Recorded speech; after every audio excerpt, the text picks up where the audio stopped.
Ces deux voitures, encastrées l'une dans l'autre, bloquent la route. Le choc a dû être violent. La roue du véhicule blanc a même été arrachée. J'étais dans l'accident. Vous étiez où? J'étais chauffeur dans la Jeep. Très bien. J'ai été consulté par les pompiers. Vous allez bien? Pas de douleur? Rien? Choqué? Vous avez heurté qui, monsieur?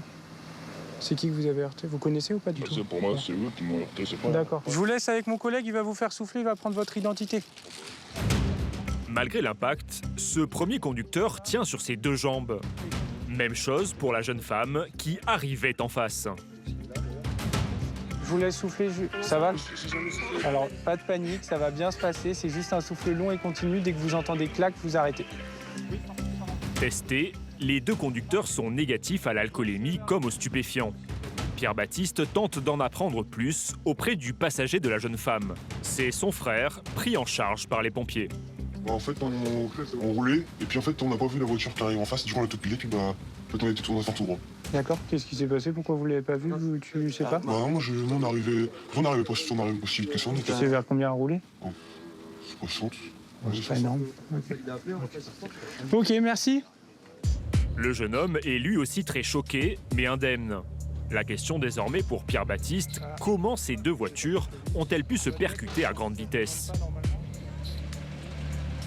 Son virage, il a toujours se traite. Toujours. Ça, on est bien d'accord. Moi, je suis né ici, donc je le connais par cœur. Donc à chaque fois, je le fais toujours. Dans un sens comme dans l'autre, j'y vais toujours doucement, parce que je le connais par cœur.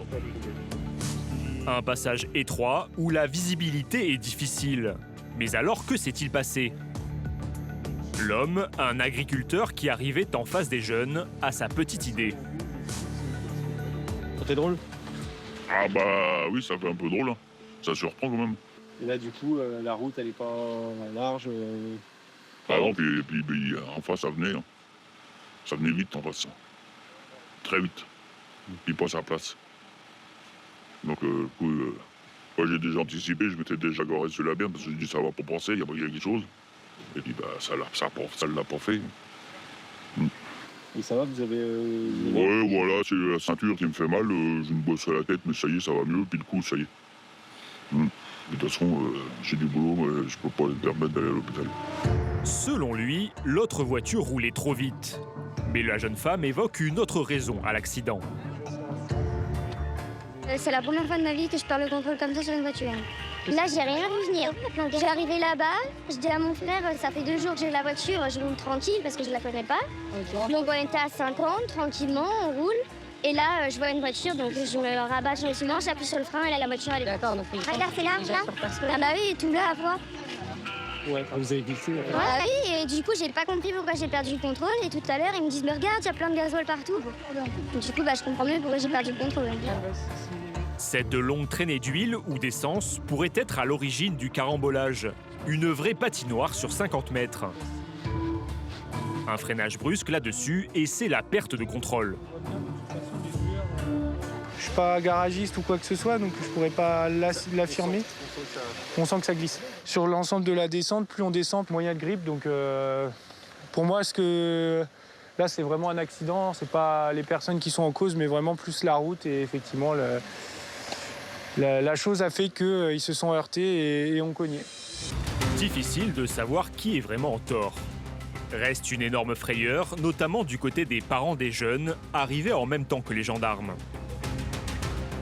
Vous avez eu peur pour vos enfants? Bah, quand même. Ouais, ça fait drôle.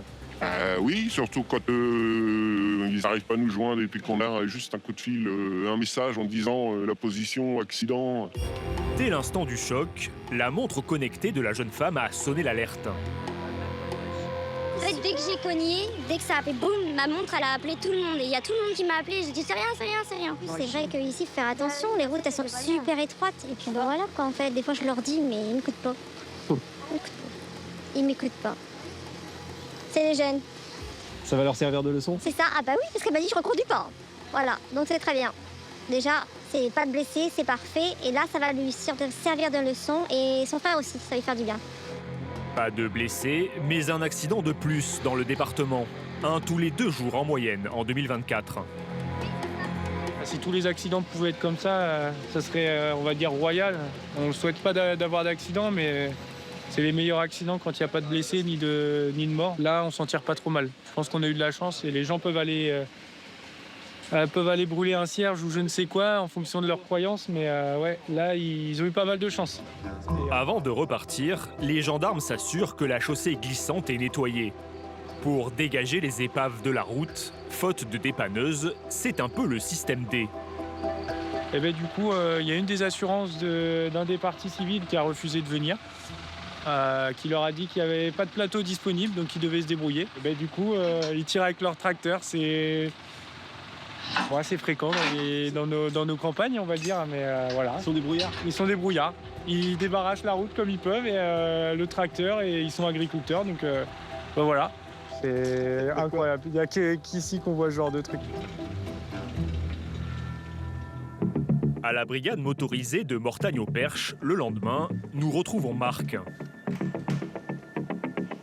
Ouais, on va sortir en moto sur une horaire à partir de 13h là, pour avoir un peu le monde qu'on n'a pas l'après-midi. L'heure des pauses déjeuner dans le centre-ville. L'occasion pour les gendarmes de faire la chasse à moto à ceux qui ont pris le volant avec un verre de trop. On va le contrôler, lui, tiens. On va le contrôler.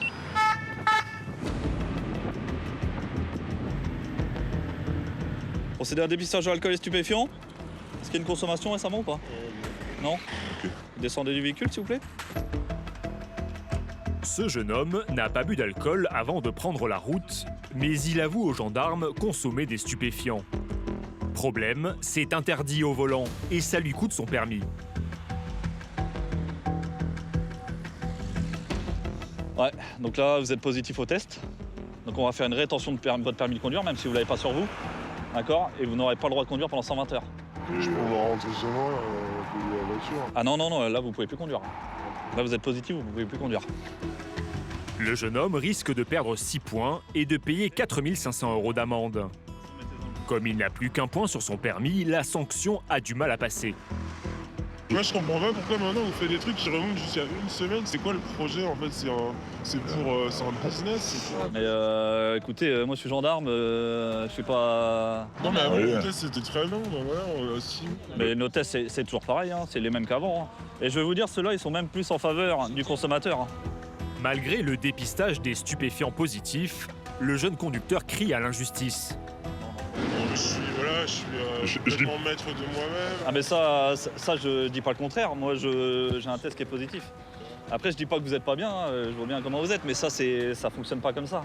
De toute façon, c'est interdit directement, donc... Ouais, je sais, mais ça... Vous voyez ce que je veux dire? Et en fait, ce que je sens, c'est que comparé à l'alcool, il y a des limites de temps. Ouais, parce que l'alcool est autorisé. C'est pour ça. C'est pire, hein, ça tue plus de monde. L'alcool, c'est légal, ça tue combien de gens en France? Regardez les chiffres. Combien de gens ça tue?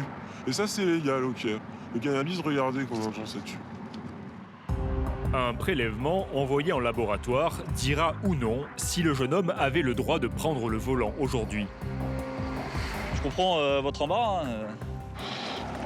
On vit déjà tellement difficilement. Ouais. Mais nous, après, c'est sur la route.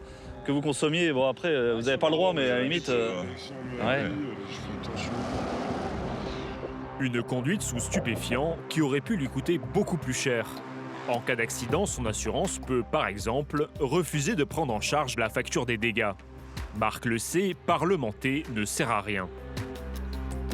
Des discours comme ça, on en a régulièrement et on n'a pas fini de discuter sur ça sinon. Puis nous, c'est pas notre métier, hein, de toute façon. Moi, je suis pas un médecin ou quoi que ce soit pour juger s'il est apte à conduire ou pas, mais en attendant, j'ai un test qui est positif aux stupéfiants et c'est sûr qu'il a consommé récemment. Tolérance zéro pour les gendarmes, car sur les routes de l'Orne, les blessés s'accumulent. 1 par jour en moyenne en 2024. Personnellement, son discours, pour moi, il est complètement ahurissant, hein, parce qu'on a des accidents avec des gens qui ont consommé de stupéfiants, et lui, apparemment, ça le dérange pas, quoi.